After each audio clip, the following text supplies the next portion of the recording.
Hello ನಮಸ್ತೆ and ಖಡಕ್ ಸಿನಿಮಾಗೆ ಸ್ವಾಗತ. ನಾವಿವತ್ತು ಈ ವರ್ಷದ one of the most expected cinema Karataka Damanaka ನೋಡಿದ್ವಿ. ಅದರ ವಿಮರ್ಶೆ ಅನ್ನೋದಕ್ಕಿಂತ ಸಿನಿಮಾ ಮೇಲಿದ್ದ ಎಕ್ಸ್ಪೆಕ್ಟೇಷನ್ಸ್ ಮತ್ತು ಸಿನಿಮಾ ನೋಡಿದ ಎಕ್ಸ್ಪೀರಿಯನ್ಸ್ ನ ಹೇಳ್ತೀನಿ. ಓವರ್ ಆಲ್ ಸಿನಿಮಾ ನನಗೇನ್ ಅನ್ನಿಸ್ತು ಅನ್ನೋದ್ರ ಬಗ್ಗೆ ಹೇಳ್ತೀನಿ, ಬನ್ನಿ ನೋಡ್ಕೊಂಬರೋಣ. ಒಂದೇ ಲೈನಲ್ಲಿ ಸಿನಿಮಾ ಹೇಗಿದೆ ಅಂತ ಕೇಳೋದಾದ್ರೆ, ಸಿನಿಮಾ ನೋಡಬಹುದು ಗುರುವೆ. It is A family entertainer. ಒಂದ್ ಒಳ್ಳೆ ಮೆಸೇಜ್ ಮೂಲಕ ಒಂದ್ ಒಳ್ಳೆ ಸ್ಟಾರ್ ಕ್ಯಾಸ್ಟ್ ನ ಇಟ್ಕೊಂಡು ತೆಗೆದಿರುವಂತಹ ಸಿನಿಮಾ. ಇನ್ನು ಸಿನಿಮಾದ ಪ್ಲಾಟು ಎಲ್ರಿಗೂ ಗೊತ್ತಿರದೆ. ಆಲ್ರೆಡಿ ಟೀಸರ್, ಟ್ರೈಲರ್ ಮತ್ತು ಇಂಟರ್ವ್ಯೂಗಳಲ್ಲಿ ಶಿವಣ್ಣ ಮತ್ತು ಭಟ್ರು ಹೇಳಿರೋ ಹಾಗೆ ಹೋಲ್ ಸಿನಿಮಾ ಇರೋದು ಊರು, ನೀರು ಮತ್ತು ತೇರು ಇದ್ರ ಬಗ್ಗೆನೆ. ನೀರು ನೆಟ್ವರ್ಕ್ ಇಲ್ಲದೆ ಇರುವಂತಹ ಊರಲ್ಲಿ 10 ವರ್ಷಗಳ ನಂತರ ಒಂದು ಜಾತ್ರೆ ಮಾಡೋದಕ್ಕೆ ಸಿದ್ಧತೆ ಮಾಡ್ಕೊಳ್ತಾರೆ.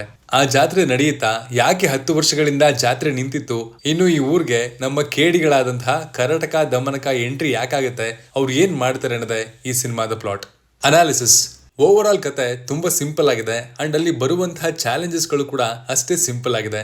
ಇನ್ನು ಸಿನಿಮಾದ ಹೈಲೈಟ್ಸ್ ಮತ್ತು ಏನೆಲ್ಲ ವರ್ಕ್ ಆಗಿದೆ ಅನ್ನೋದಕ್ಕೆ ಬಂದ್ರೆ, ಮೊದಲನೇದಾಗಿ ಕಾಣಿಸದೆ ಆ ಕಾಂಬಿನೇಷನ್. ಶಿವಣ್ಣ ಮತ್ತು ಪ್ರಭುದೇವ ಅವರು ಇಡೀ ಸಿನಿಮಾ ಒಟ್ಟಿಗೆನೆ ಇರ್ತಾರೆ ಅಂಡ್ ಅವರ ಸ್ಕ್ರೀನ್ ಪ್ರೆಸೆನ್ಸ್ ತುಂಬಾನೇ ಬ್ಯೂಟಿಫುಲ್ ಆಗಿದೆ.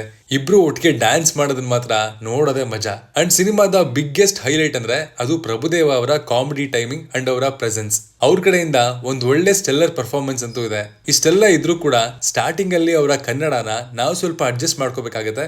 ಅದು ಒಂದು ತಾಳಕ್ ಸಿಕ್ಕಾದ್ಮೇಲೆ ಅವರ ಕಾಮಿಡಿ ಟೈಮಿಂಗ್ಗೆ ನಾವೆಲ್ಲ ಪಕ್ಕಾನಾಗ್ತೀವಿ. ಅಂಡ್ ಆಫ್ ಕೋರ್ಸ್ ಶಿವಣ್ಣ ಅವರ ಸ್ಕ್ರೀನ್ ಪ್ರೆಸೆನ್ಸ್. ಶಿವಣ್ಣ ಸ್ಕ್ರೀನ್ ಮೇಲೆ ಬಂದ್ರೆ ಒಂದು ಆರಾನ ಕ್ಯಾರಿ ಮಾಡ್ತಾರೆ. ಆ ಆರಾ ಈ ಸಿನಿಮಾದಲ್ಲಿ ವರ್ಕ್ ಆಗಿದೆ. ಇದನ್ನ ಬಿಟ್ರೆ ಇನ್ನೊಂದು ಕೀ ಹೈಲೈಟ್ ಅಂದ್ರೆ ಸಿನಿಮಾದಲ್ಲಿ ಬರುವಂತಹ ಮೆಸೇಜ್. ಮೈನ್ ಆಗಿ ನೀರನ್ನ ವೇಸ್ಟ್ ಮಾಡಬಾರ್ದು ಅನ್ನುವಂತಹ ಕಾನ್ಸೆಪ್ಟ್ ಇವತ್ತಿನ ದಿನಕ್ಕೆ ಪರ್ಫೆಕ್ಟ್ ಆಗಿ ಸೂಟ್ ಆಗುತ್ತೆ. ಅದರಲ್ಲೂ ಬೆಂಗಳೂರಿಗೂ ಕೂಡ ನೀರಿನ ಬಿಸಿ ತಾಕಿರೋದ್ರಿಂದ ನೀರಿನ ಇಂಪಾರ್ಟೆನ್ಸ್ ಬಗ್ಗೆ ಮಾತಾಡುವಂತಹ ಎಲ್ಲ ಅಂಶಗಳು ಕನೆಕ್ಟ್ ಆಗುತ್ತೆ. ಹಾಗೆ ಸಿನಿಮಾದ ಫ್ಲೋ ಕೂಡ ಅಚ್ಚುಕಟ್ಟಾಗಿ ಒಂದು ಟೆಂಪ್ಲೇಟ್ ನ ಕ್ರಿಯೇಟ್ ಮಾಡ್ಕೊಂಡು ಮಾಡಿದ್ದಾರೆ. ಸೊ ಎಲ್ಲಾ ವರ್ಗದ ಜನರಿಗೂ ಸಿನಿಮಾ ತುಂಬಾ ಈಸಿಯಾಗಿ ಅರ್ಥ ಆಗುತ್ತೆ, ಎಸ್ಪೆಷಲಿ ಫ್ಯಾಮಿಲಿ ಆಡಿಯನ್ಸ್ಗೆ. ಅಂಡ್ ಸಿನಿಮಾದ ಬ್ಯಾಕ್ ಗ್ರೌಂಡ್ ಸ್ಕೋರ್ ಕೂಡ ಸಿನಿಮಾದ ಟೆಂಪ್ಲೇಟ್ಗೆ ಸೂಟ್ ಆಗೋ ರೀತಿಯಲ್ಲೇ ಇದೆ. ಹರಿಕೃಷ್ಣ ಅವರು BGM ಅಲ್ಲಿ ಮೋಸ ಮಾಡಲ್ಲ ಅನ್ನೋದು ಎಲ್ರಿಗೂ ಗೊತ್ತಿರುವಂತಹ ವಿಷಯನೇ. ಇನ್ನು ಸಿನಿಮಾದಲ್ಲಿ ಕೆಲವು ಅಂಶಗಳು ಬೆಟರ್ ಆಗ್ಬೋದಿತ್ತು ಅಂತಂದ್ರೆ ಅದು ಅಫ್ಕೋರ್ಸ್ ಸಿನಿಮಾದ ಪ್ರೆಸೆಂಟೇಷನ್. ಕೆಲವು ಗ್ರಾಫಿಕ್ಸ್ ಸೀನ್ಗಳು ಬೆಟರ್ ಆಗ್ಬೋದಿತ್ತಲ್ವಾ ಅಂತ ಅನಿಸ್ತಾ ಇರಲ್ಲ. ಯಾಕಂದ್ರೆ ಬೇರೆ ಇಂಡಸ್ಟ್ರಿಯವರು ತುಂಬಾ ಉತ್ತಮವಾದ VFX CGI ತಂತ್ರಜ್ಞಾನವನ್ನ ಯೂಸ್ ಮಾಡ್ಬೇಕಾದ್ರೆ ಇಲ್ಲಿನ ಸ್ಟಾರ್ ಹೀರೋಗಳ ಸಿನಿಮಾಗಳು ಕೂಡ ಆ ಲೆವೆಲ್ ನ ಮ್ಯಾಚ್ ಮಾಡ್ಬೇಕಾಗತ್ತಲ್ವಾ.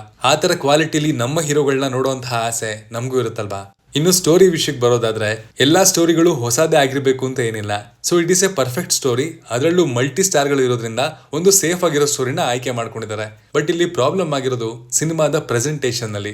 ಯಾಕಂದ್ರೆ ಇಲ್ಲಿ ಹೊಸತನದ ಸೀನ್ ಗಳನ್ನ ಬರೆಯೋದ್ರಲ್ಲಿ ರೈಟರ್ ಗಳ ಎಫರ್ಟ್ಸ್ ಅಷ್ಟಾಗಿ ಕಾಣಿಸಿಲ್ಲ.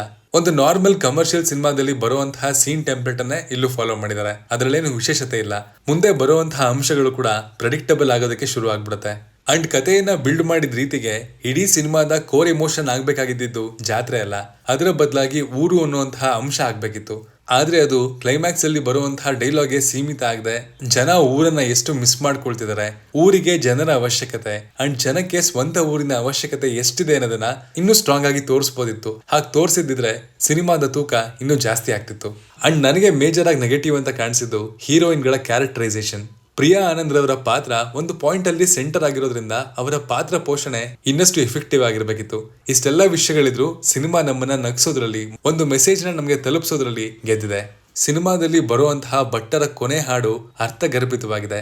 ನಾನು ಒಬ್ಬ ಮನುಷ್ಯ ಅಂತ ಹೇಳ್ಕೊಳ್ಳೋದು ಕೂಡ ಹೆಮ್ಮೆ ಪಡುವಂತಹ ವಿಷಯ ಅನ್ನೋ ಥಾಟ್ ಪ್ರೋಸೆಸ್ಗೆ ನಿಜಕ್ಕೂ ಸಲಾಂ ಬಿಡ್ರೆ. ಅಂಡ್ ಫ್ಯಾಮಿಲಿ ನೋಡುವಂತಹ ಸಿನಿಮಾ ತುಂಬಾ ಒಳ್ಳೆದನ್ನ ಹೇಳುವಂತಹ ಪ್ರಯತ್ನ. ಭಟ್ಟರ ಡೈಲಾಗ್ಸ್ ಗಳನ್ನ ಬೇರೆ ರೀತಿ ಮಜಾ ಮಾಡುವಂತಹ ಸಿನಿಮಾ ಇದು. ಅಂಡ್ ಉತ್ತರ ಕರ್ನಾಟಕದ ಖಡಕ್ ಭಾಷೆಯ ಸೊಗಡು ಕೂಡ ತುಂಬಾ ಇಷ್ಟ ಆಗುತ್ತೆ. ಅಂಡ್ ಇವತ್ತಿನ ದಿನದಲ್ಲಿ ಹ್ಯೂಮ್ಯಾನಿಟಿ ಮರೆತು ಊರನ್ನ ಮರೆತು ಬದುಕ್ತಾ ಇರುವಂತಹ ಜನಗಳಿಗೆ ಈ ಸಿನಿಮಾ ಸಣ್ಣನಾಗಿ ಗಿಂಟದಂಗಾಗುತ್ತೆ. ಆದ್ರೆ ಬರೀ ಗಿಂಟಿದ್ರೆ ಸಾಕ, ಗಿಂಟಿರೋದು ಆಡಿಯನ್ಸ್ಗೆ ಗೊತ್ತಾಗುತ್ತಾ ಇಲ್ವಾ ಅನ್ನೋದೇ ಇಲ್ಲಿನ ಸವಾಲು. ಕರಟಕ ದಮನಕ ಸಿನಿಮಾವನ್ನ ನೀವು ನೋಡಿದ್ರೆ ನಿಮ್ಗೇನು ಅನ್ನಿಸ್ತು ಅನ್ನೋದನ್ನ ಕೂಡ ಕಮೆಂಟ್ ಬಾಕ್ಸ್ ಅಲ್ಲಿ ತಿಳಿಸಿ. ನೋಡೋದಕ್ಕೆ ನಾನು ಕಾಯ್ತಾ ಇರ್ತೀನಿ. Signing off.